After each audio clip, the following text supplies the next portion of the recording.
Hey guys, magandang araw. May re-repair tayo ngayon na isang sprayer na chargeable sprayer. Ayan black label, premium brand, Terminator. So, ang problema nito sabi nung may-ari, ayaw daw mag-charge. Ito, rechargeable sprayer, gamit ito sa bukid. Ayan, pinag-i-spray. So, ayaw daw mag-power. Ayaw rin mag-charge. So, testingin natin ang switch. Pwede dito. Pwede dito. Yan. Naka-switch na yata. So, bago lang daw to sabi nung may-ari eh. Oh, yan. Naka-on na siya. Ito yung off niya eh. Tapos dito, sagad mo, dapat uugong na yan. Tapos may ilaw yan dito. Yan, wala. Alay ilaw oh. So, ibig sabihin, hindi gumagana. Tapos, pag charge daw niya, ayaw din siya mag-charge. Ito yung charger niya, oh, yan. May ilaw dito yan. Pag sinaksak mo yung charger niya dito sa spray, may saksakan dito yan eh. Yan. Pag sinaksak mo yan, dapat, kagaya nakasaksak, dapat iilaw yan dito ng green. Ito. Tapos, pag sinaksak mo sa saksakan ng power o kuryente yung itong plug, so dapat iilaw yan red, pero hindi siya umiilaw ng red, green pa rin.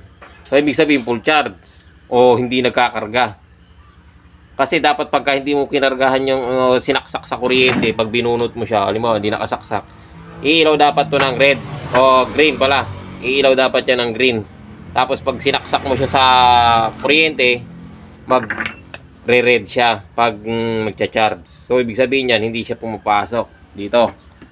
So kaya hindi rin siya gagana, kasi parang kumbaga sa walang karga yung battery o hindi talaga tumutuloy.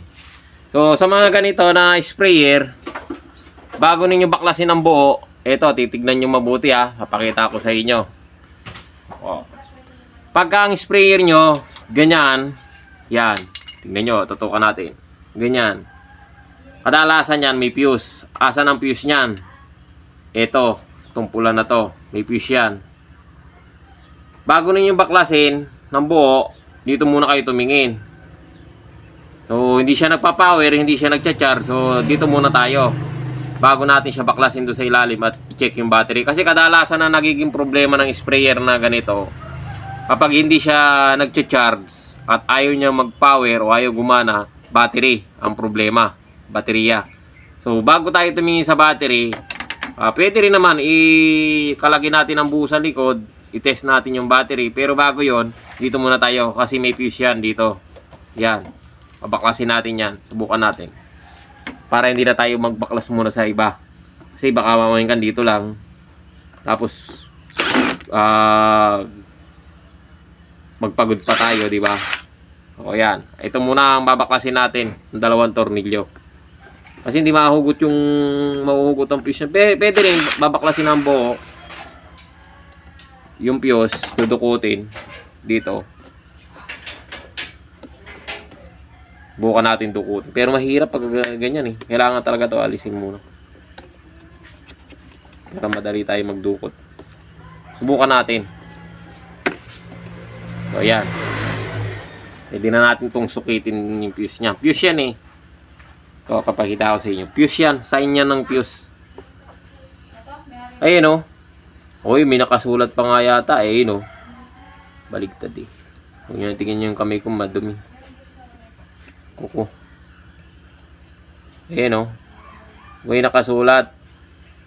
With 250 volts fuse. Kanya. Ano ba yun? Basta fuse yan. Tatanggalin natin.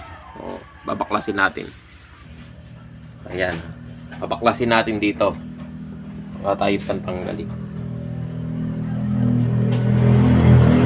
Mahirap tanggalin. Ayan yung pambaklas.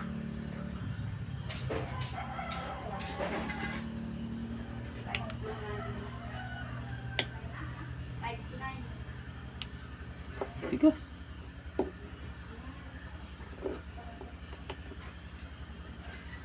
kahit wala kang tester, marakukan mo yan. Basta titignan mo lang tong fuse na to.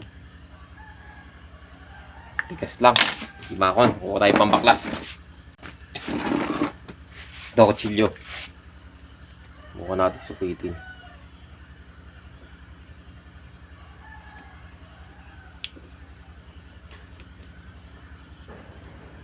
Handa lang, baka dumulas yung kutsilyo. Patusok tayo.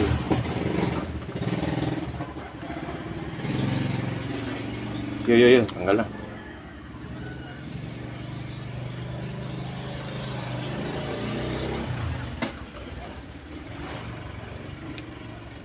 Yo.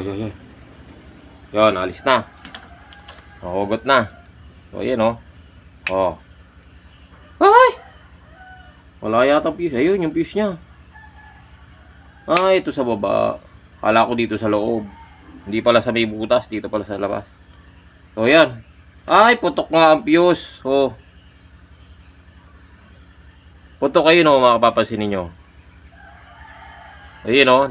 Nakikita nyo. Putok. Oh. Putol. Ayun, no. So, putol ang fuse.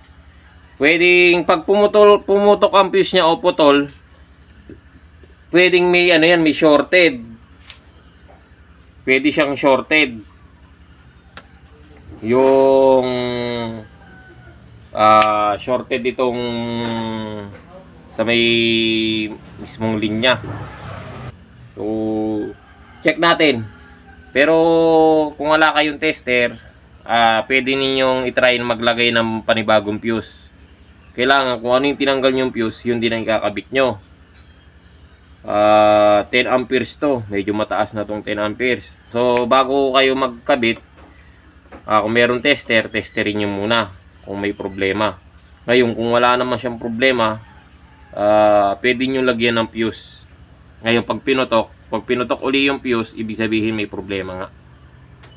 So, kukuha tayo ng tester saka panibagong fuse.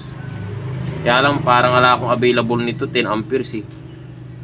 Siguro, lagyan na lang natin to ng wire. Jumper na lang natin ng wire. Basta wag lang siya yung mataba. Kasi pag sumobra sa taba ang jumper nyo, hindi na magpuputok ng fuse yan. May masusunog na dyan. So, kailangan, ikakabit ninyong wire. Yung kainaman lang ang taba. So, titignan mo natin sa tester. So, ayan. Testerin natin. Ayan ang tester. Ayan. Tignan nyo na lang yung tester, no? So, ngayon, testerin natin itong socket. Dito. Ayan. Itong socket nya. So, lilit natin ng konti. Yun. Testerin natin tong pinaka terminal nya.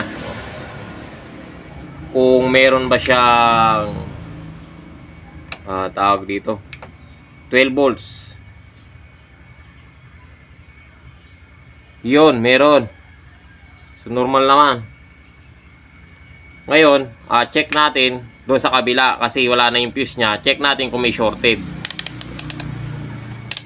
Dito tayo sa times 10 o x10. So, check natin mula doon sa may positive. Tama ba? Positive, saka dito sa may negative. Uy. Saan ba yun? Tayo tumutok.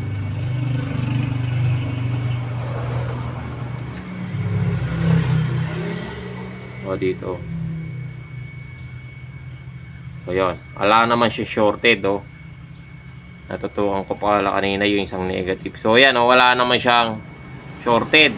Kung malaman natin yan, kung magkaka-shorted pa, lagyan natin yung fuse ng hibla. Manipis lang, para sigurado tayo. Lalagyan natin ng wire na manipis.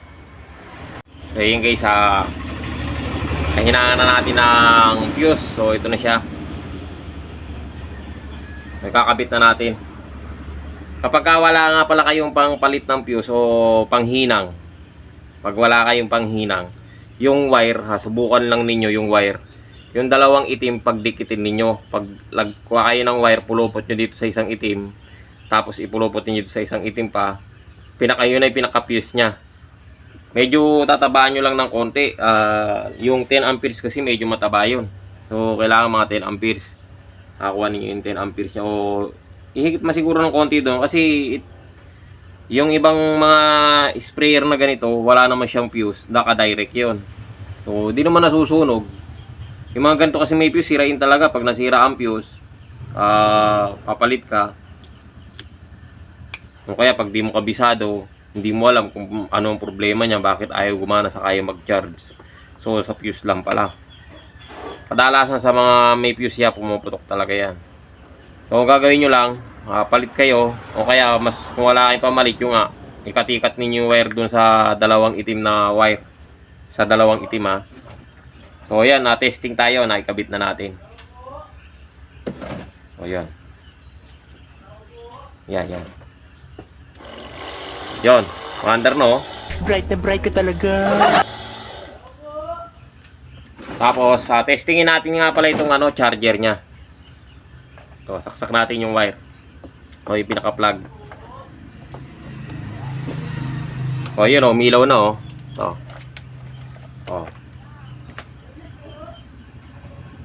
green. Pag sinaksak natin niya sa kuryente, magiging red yan. Ayan. Ibig sabihin, kumakarga siya yan. Magcha-charge. O, dapat ganyan siya. Pag na full charge yan, babalik niya sa green. So, ang naging problema niya, fuse. Yun lang, pumutok yung fuse. Ang ginawa natin, nag-jumper tayo ng fuse. Hindi na natin pinalitan, yung pa rin dati. Naglagay lang tayo ng medyo tinabaan natin ng konti. So, ganun lang. Siguro mga 5 o 6 na hibla, mga ganun ng wire. Kapag medyo mapayat, tatabaan nyo ng konti. So, ganun lang siya. So, yun guys, sana nakatulong sa inyo yung video na to at maraming salamat sa panunood.